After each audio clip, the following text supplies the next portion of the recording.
La condizione della donna nel corso dei secoli ha subito svariati cambiamenti, ma in quasi tutti i paesi e nei vari periodi storici la donna è stata sottoposta ad un trattamento più servile rispetto a quello riservato all'uomo, sotto tutti i punti di vista, giuridico, economico e civile, tanto da rimanere esclusa da tutta una serie di diritti e di attività sociali.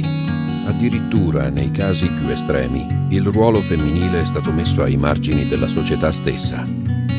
Questa è la storia di tante donne, per ricordare, per non dimenticare.